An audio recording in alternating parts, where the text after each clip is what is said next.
de l'avis de cette Chambre, la décision du gouvernement de réduire le taux d'imposition des grandes entreprises.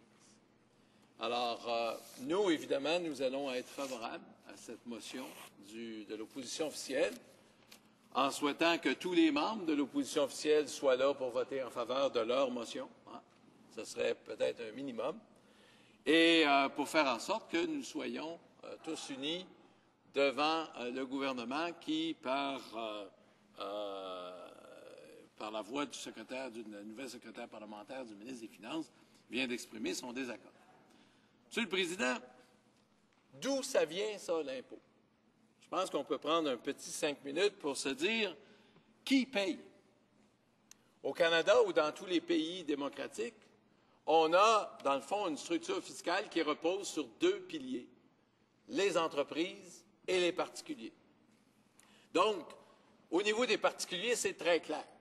C'est monsieur, madame, tout le monde, comme les gens du NPD aiment les appeler. Et donc, c'est vous et moi, tout le monde, où nous payons une portion des revenus que nous gagnons à l'intérieur du pays et où nous l'envoyons au gouvernement. Relativement simple comme fiscalité, ce sont des taux connus qui s'appliquent sur des revenus imposables. Mais au niveau des entreprises, ce qu'on peut dire, c'est qu'il y a deux strates d'entreprises. Donc, on a deux sous-piliers au niveau des entreprises, les PME d'un côté et les grandes entreprises de l'autre côté. Monsieur le Président, dans les grandes entreprises, il y a des multinationales, il y a des pétrolières, il y a des banques, il y a des manufacturières, et c'est là-dessus que je vais porter mon attention pour les prochaines minutes. Si on ne rehausse pas les impôts sur les grandes entreprises, sur les pétrolières, les banques, les multinationales, si on ne fait pas une ponction fiscale sur ces entreprises-là et indirectement sur leurs actionnaires, bien, sur quoi reposerait le gouvernement? Il va donc nécessairement, en baissant les impôts des grandes entreprises, c'est nécessaire qu'il doit aller pomper de l'argent ailleurs. Et où est le ailleurs? Bien, c'est la PME au niveau des entreprises ou les particuliers au Canada. Donc, c'est une politique fiscale très claire qu'est la politique fiscale des conservateurs. Il y a trois choix, le particulier, la PME ou la grande entreprise. En baissant au niveau des grandes entreprises, ça veut dire qu'on favorise la grande entreprise et que ceux et celles qui paieront, ce sont les PME et les particuliers. Alors donc, de tous les gens qui paient de l'impôt, en diminuant l'impôt sur les grandes entreprises, on se retrouve à taper sur qui? Les PME et les gens en revenus moyens. Les gens qui font l'économie, consomment, travaillent.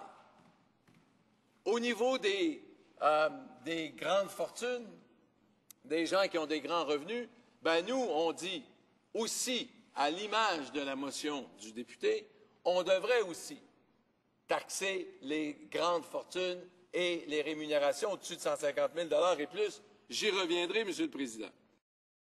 Monsieur le Président, au niveau des PME, au Québec, c'est particulier. 99% des entreprises en nombre, des entreprises répertoriées par Statistique Canada au Québec, sont des PME. Bien sûr, au niveau du chiffre d'affaires, c'est différent, mais au niveau du nombre, donc au niveau du propriétaire, des entreprises au Québec qui ouvrent leurs portes à tous les matins à 8 heures, puis qu'ils ferment plus tard que les employés de bureau, puis qui travaillent 7 jours par semaine, c'est 99% des entreprises au Québec, ce sont des entrepreneurs.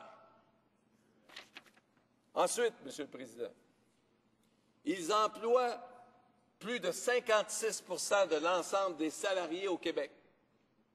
Donc, toutes classes confondues, fonctionnaires, politiciens, nommez-les, 56% de la main-d'œuvre québécoise qui travaille sont dans les PME.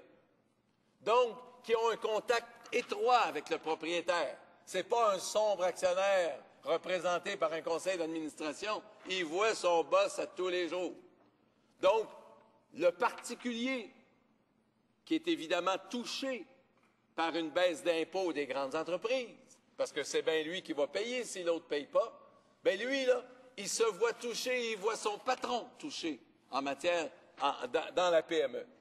Monsieur le Président, c'est un rôle économique important au niveau des PME. Et c'est pour ça que dans notre plateforme pour le budget, c'est-à-dire dans le Tour du Québec, qui est maintenant disponible sur le site Internet du Bloc, blocquébécois.org, que j'ai remis au ministre des Finances, et d'ailleurs, la secrétaire parlementaire y était, s'est montrée très intéressée aux propositions du Bloc. On a une des nombreuses propositions, on a une au niveau de la création de PME, en disant vous devriez lancer un programme de démarrage d'entreprise.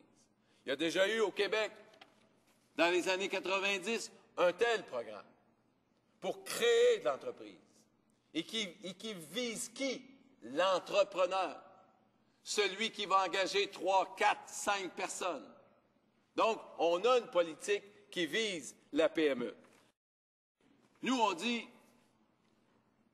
on est d'accord avec la proposition du député de l'opposition, et dans notre Tour du Québec, ou dans le budget, ça devrait être autour du Québec, on vise qui? On vise particulièrement les banques. Monsieur le Président, de 2007 à 2009, les banques à charte ont réalisé, après impôt, 46 milliards de bénéfices nets. Il y a 46 milliards qui est allé aux actionnaires des grandes banques, dont 6 milliards viennent des paradis fiscaux. C'est de l'argent, Monsieur le Président. C'est beaucoup d'argent. Et nous, on propose quoi? On propose de frapper qui? Ces banques-là, qui déclarent avoir 6 milliards de revenus nets après impôt dans les paradis fiscaux, et on leur dit, vous devriez payer votre dû. Et pour 2011, ça représenterait 1,3 milliard. On dit aussi, au niveau des entreprises, on étudie présentement au Comité permanent des finances toute la problématique des paradis fiscaux.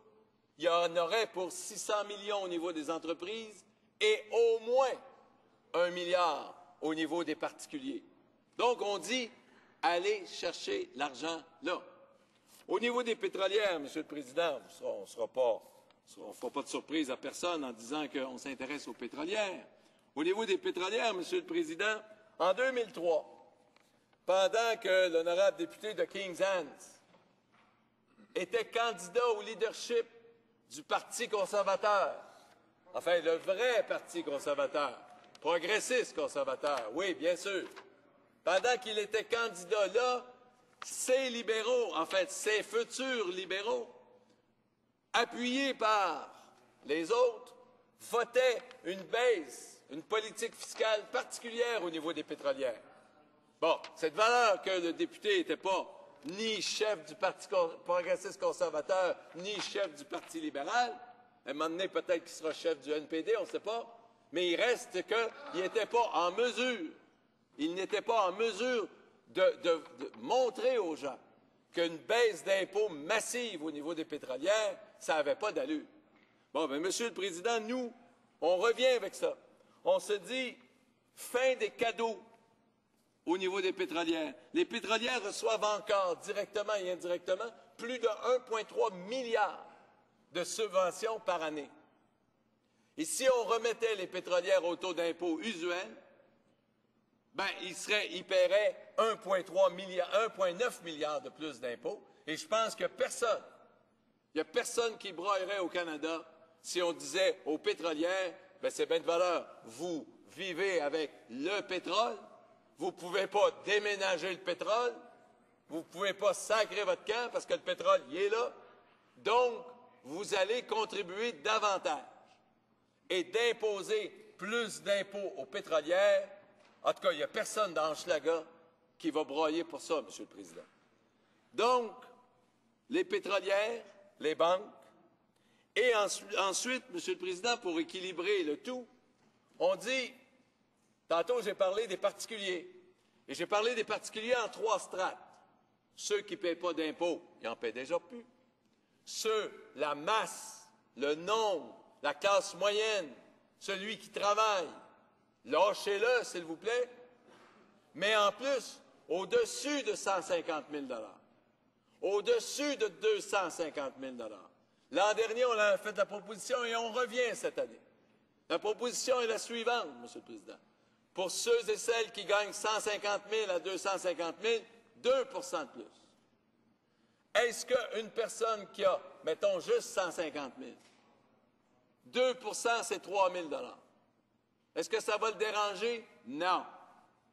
Celui ou celle qui gagne 250 000, c'est $250 000, ça, Monsieur le Président. $250 000 par année, payé 3 de plus, 7 500 $. Est-ce que ça va le déranger? Non. Combien ça fait, à la fin du compte, Monsieur le Président? 4,8 milliards de dollars.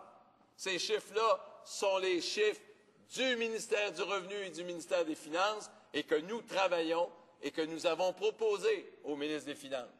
4,8 milliards pour aller imposer les gens qui gagnent 150 000 et 250 000, puis ils s'en rendront même pas compte. Et en plus, on dit au niveau des hauts salariés, on souhaiterait que les bonus soient taxés avec un taux marginal supérieur. Et qu'en plus, les bonus faramineux, si les institutions, si les compagnies veulent payer des bonus faramineux à leurs cadres, laissez-les faire. Mais nous, ce qu'on propose, c'est de dire ces bonus-là ne devraient pas être déductibles du revenu imposable des entreprises. Monsieur le Président, pendant la crise, toutes les entreprises, tous les particuliers ont au moins baissé leurs dépenses de 1 %. Le gouvernement devrait le faire aussi. Monsieur le Président, 2,5 milliards. Savez-vous ce que c'est, 2,5 milliards? C'est 1 million de dollars par jour, 5 jours par semaine, 50 semaines par année, pendant 10 ans. Imaginez-vous, Monsieur le Président, je vous ferai le don d'1 million de dollars par jour, 5 jours semaine, 50 semaines par année, pendant 10 ans. C'est ça, 2,5 milliards. Ils pourraient le faire par année. Et un autre truc, Monsieur le Président, s'ils ne sont pas capables de le déterminer eux-mêmes, Monsieur le Président, à la page 133, des crédits supplémentaires de ce matin,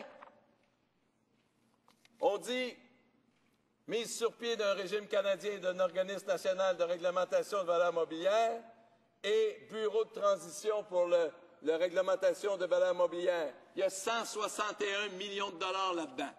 Monsieur le Président, des exemples. Et nous, on se dit, ils veulent une politique fiscale de cette nature, laissez-les faire.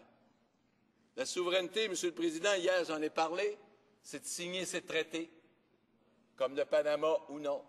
C'est de faire ses propres lois et de lever ses propres impôts. Nous, au Québec, on aurait une politique fiscale nationale très différente, qui nous ressemble, qui nous rassemble, puis on pourrait faire en sorte que les PME sont privilégiés, que les gens en revenus moyens pourraient être privilégiés et que les grandes entreprises paieraient leurs dû. Merci, Monsieur le Président.